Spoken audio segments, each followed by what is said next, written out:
दोस्तों, मेरा नाम है Vikas. Welcome to the YouTube channel of Laksharam English Academy. हम लेकर आए हैं आपके लिए चौथा वीडियो कॉम्पिटिटिव एग्जाम वोकेबलरीज का। अगर आपने हमारे बाकी के 3 वीडियोस नहीं देखे हैं which are so important for your upcoming exams, उन्हें आप डिस्क्रिप्शन बॉक्स में दिए गए लिंक पर जा करके देख सकते हैं। सो बिना किसी देरी के शुरू करते हैं अपना चौथा वीडियो। तो हमारे पास जो आज कलेक्शन में सबसे पहला शब्द है that is spear head. I repeat, spear head, SPEARHEAD। Spear head एक वर्ब है जिसका मतलब होता है नेतृत्व करना या फिर लीड करना। स्पेयर हेड एक वर्ब है जिसका मतलब होता है नेतृत्व करना या फिर लीड करना। इसका एक एग्जाम्पल देख लेते हैं।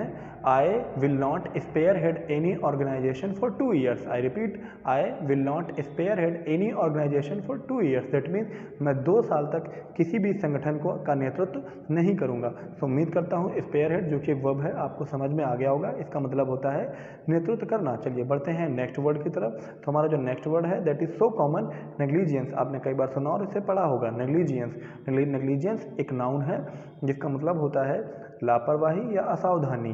NEGLIGENCE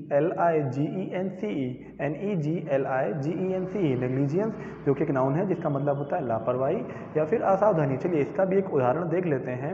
no negligence will be accepted during exam. I repeat, no negligence will be accepted during exam. परीक्षा के दौरान किसी भी तरह की लापरवाही या असावधानी बर्दाश्त या स्वीकार नहीं की जाएगी। चलिए बढ़ते हैं नेक्स्ट वर्ड की तरफ। तो हमारा जो नेक्स्ट वर्ड है that is abstain. I repeat, अब्स्टेन।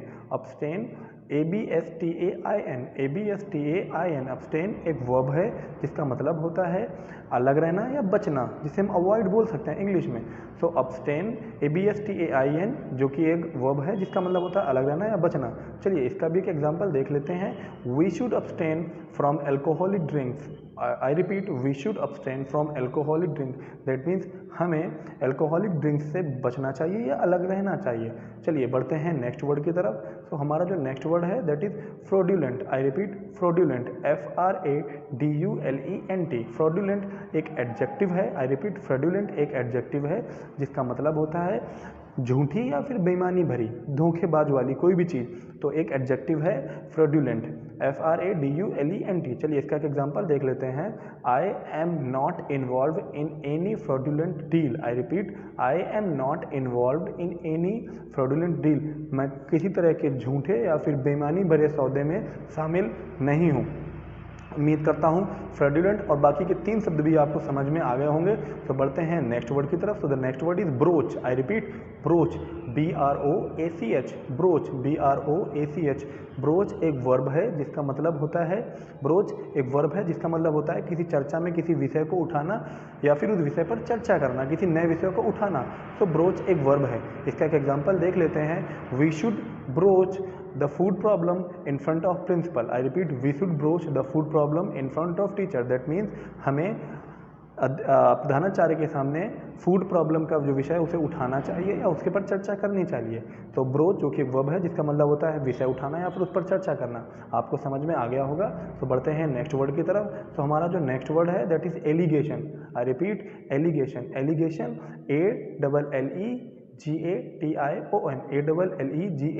ALLEGATION। Allegation एक नाउन है जिसका मतलब होता है आरोप। आई रिपीट, एलिगेशन एक नाउन है जिसका मतलब होता है आरोप। चलिए इसका भी एक एग्जांपल देख लेते हैं। All the allegations made against him were wrong. I repeat, all the allegations made against him were wrong. That means इसका मतलब है कि उस पर लगाए हुए सारे आरोप गलत थे। आई रिपीट, उस पर लगाए हुए सारे आरोप गलत थे। सो एलिगेशंस जो कि एक नाउन है जिसका मतलब होता है आरोप, आपको समझ में आ गया होगा। सो बढ़ते हैं नेक्स्ट वर्ड की तरफ। तो हमारा जो नेक्स्ट वर्ड है that is deluge. I repeat, deluge DELUGE। Deluge एक नाउन है जिसका मतलब सिंपल सा है बाढ़। आई रिपीट, बाढ़। डेल्यूज एक नाउन है जिसका मतलब होता है बाढ़। चलिए इसका भी एक एग्जांपल देख लेते हैं। I have not seen this type of deluge in my life. I repeat, I have not seen this type of deluge in my life. That means मैंने इस तरह की बाढ़ अपने जीवन में कभी नहीं देखी है। तो उम्मीद करता हूँ डेल्यूज जो कि एक नाउन है इसका मतलब आपको समझ में आ गया होगा। तो बढ़ते हैं नेक्स्ट वर्ड की तरफ। तो जो हमारा जो नेक्स्ट वर्ड है वो है फो। I repeat, four FOE। फो एक नाउन है जिसका मतलब होता है शत्रु या फिर दुश्मन या फिर विरोधी। इन तीनों ही अर्थों के लिए हम फो का यूज कर सकते हैं। सो FOE, फो एक नाउन है जिसका मतलब होता है शत्रु। चलिए इसका एक एग्जांपल देख लेते हैं। Rahul is not my foe, I just don't talk to him. I repeat, Rahul is not my foe, I just don't talk to him. That means Rahul मेरा दुश्मन या विरोधी नहीं है, मैं बस उससे बात नहीं करता हूँ. सो उम्मीद करता हूँ फो जो कि एक नाउन है आपको समझ में आ गया होगा इसका मतलब. तो बढ़ते हैं नेक्स्ट वर्ड की तरफ. तो the next word is opposite. I repeat, opposite. Opposite APPOSITE. ये अपोजिट वो वाला अपोजिट नहीं जो आप कॉमनली पढ़ते हैं, उसका स्पेलिंग शुरू होता है ओ से, OPPOSITE, जिसका मतलब होता है विलोम. बट ये अपोजिट दूसरा है, APPOSITE. यह अपोजिट एक एडजेक्टिव है जिसका मतलब होता है उपयुक्त या फिर उचित. आई रिपीट, यह अपोजिट एक एडजेक्टिव है जिसका मतलब होता है उपयुक्त या फिर उचित. चलिए इसका भी एक एग्जांपल देख लेते हैं. The dress you are wearing is not opposite for the party. The dress you are wearing is not opposite for the party. That mean जो ड्रेस तुम पहने हो वह पार्टी के लिए उपयुक्त या फिर उचित नहीं है. तो बढ़ते हैं नेक्स्ट वर्ड की तरफ. हमारा जो आखिरी शब्द है आज का, that is pacify. I repeat, pacify. Pacify एक वर्ब है जिसका स्पेलिंग है PACIFY. PACIFY. पैसिफाई एक वर्ब है जिसका मतलब होता है शांत करना या किसी को काम करना. चलिए इसका भी एक एग्जांपल देख लेते हैं. No one came to pacify me when I needed it most. That means मुझे कोई भी पैसिफाई करने या शांत करने नहीं आया जब मुझे उसकी सबसे ज़्यादा ज़रूरत थी. So no one came to pacify me when I needed it most. So उम्मीद करता हूँ आज आपको बताए हुए सारे शब्द समझ में आ गए होंगे. उनका यूज़ आप ना सिर्फ अपने एग्जाम में बल्कि डेली लाइफ में भी कर पाएंगे. So that's it from my side and see you in the next video.